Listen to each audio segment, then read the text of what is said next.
മറ്റുള്ളവർക്ക് വേണ്ടി ജീവിക്കുന്നിടത്തോളം കാലം നാം എല്ലാവർക്കും പ്രിയപ്പെട്ടവരും നല്ലവരുമായിരിക്കും. എന്നാൽ നമുക്ക് വേണ്ടി നമ്മൾ എന്ന് ജീവിച്ചു തുടങ്ങുന്നുവോ അന്നു മുതൽ മോശപ്പെട്ടവരും കുറ്റക്കാരുമായി മാറുന്നു. എന്തിനെയാണോ നമ്മൾ ഭയക്കുന്നത് അതിനെതിരെ തന്നെ നമ്മൾ പ്രവർത്തിച്ചു തുടങ്ങണം. കാരണം ചിന്തയിലൂടെയല്ല, പ്രവൃത്തിയിലൂടെയാണ് ആത്മവിശ്വാസവും ധൈര്യവും വളർന്നു വരുന്നത്. നമ്മൾ ഒരു തെറ്റ് ചെയ്താൽ അത് എല്ലാവരുടെയും ഓർമ്മയിലുണ്ടാകും. എന്നാൽ നമ്മൾ അവർക്ക് നൽകിയ ഉപകാരങ്ങൾ അതൊരിക്കലും ആരുടെയും ഓർമ്മകളിൽ ഉണ്ടാവുകയുമില്ല. ഒരു പരിധി കഴിഞ്ഞാൽ ആരെയും പറഞ്ഞ് മനസ്സിലാക്കാനോ ഒന്നും പിടിച്ചു വാങ്ങാനോ നിൽക്കരുത്. അത് വിവേകശൂന്യമാണ്. എല്ലാം കാലം തെളിയിക്കുമെന്ന് ഉറച്ചു വിശ്വസിക്കുക.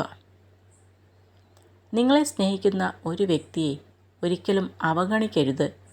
കാരണം കല്ലുകൾ ശേഖരിക്കുമ്പോൾ വജ്രമാണ് നഷ്ടപ്പെട്ടത് എന്ന് ഒരു ദിവസം നിങ്ങൾ മനസ്സിലാക്കും. അർഹിക്കുന്നവർക്ക് മാത്രമേ എന്തും കൊടുക്കാവൂ. സ്നേഹമായാലും ബഹുമാനമായാലും കരുതലായാലും ഇങ്ങോട്ട് കിട്ടാത്ത ഒന്നും തിരിച്ചു കൊടുക്കേണ്ട ബാധ്യത നമുക്കില്ല. വ്യക്തികൾക്കോ സാഹചര്യങ്ങൾക്കോ നമ്മുടെ സ്വസ്ഥതയെ നശിപ്പിക്കാനാവില്ല. മറിച്ച് അവയെക്കുറിച്ചുള്ള നമ്മുടെ മനോഭാവങ്ങളും പ്രതികരണങ്ങളുമാണ് അസ്വസ്ഥമാക്കുന്നത്. നിങ്ങൾക്ക് വിശ്വസിക്കാൻ കഴിയാത്തതിനെ സ്നേഹിക്കരുത്. നിങ്ങൾക്ക് ലഭിക്കാത്തതിനെ വെറുക്കരുത്. നിങ്ങൾ കാണാത്തത് പറയരുത്. നിങ്ങൾ ചെയ്യാത്തതിനെ വിലയിരുത്തരുത്. നിങ്ങൾക്കുണ്ടായ ഒരു ദുഃഖത്തിൽ തന്നെ ശ്രദ്ധ കേന്ദ്രീകരിക്കുകയാണെങ്കിൽ നിങ്ങൾ കഷ്ടപ്പെടുന്നത് തുടരും.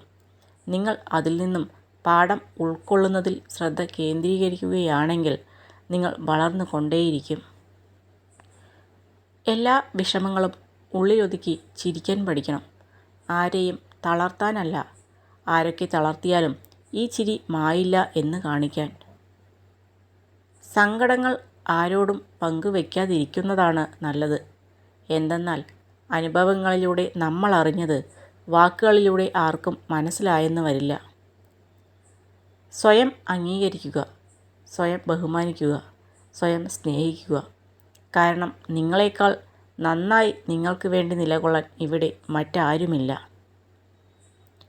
നിശബ്ദതയും പുഞ്ചിരിയും രണ്ട് ശക്തമായ ഉപകരണങ്ങളാണ്. പ്രശ്നങ്ങൾ പരിഹരിക്കാൻ പുഞ്ചിരിയും പ്രശ്നങ്ങൾ ഒഴിവാക്കാൻ നിശബ്ദതയും. സാഹചര്യങ്ങളെ പഴിചാരാതെ നമ്മുടെ സമയത്തിനും പരിമിതികൾക്കുമനുസരിച്ച് ആഗ്രഹങ്ങൾക്കായി പ്രവർത്തിച്ചു തുടങ്ങുക. ഇന്നല്ലെങ്കിൽ നാളെ വിജയം നമ്മളെ തേടിയെത്തും. സ്വന്തം തെറ്റുകൾ മറക്കാൻ മറ്റുള്ളവരുടെ കുറവുകൾ ഉയർത്തി കാണിക്കുന്നവർ എന്നും സ്വന്തം മനസാക്ഷിക്ക് മുന്നിൽ ചെറുതായിക്കൊണ്ടിരിക്കും.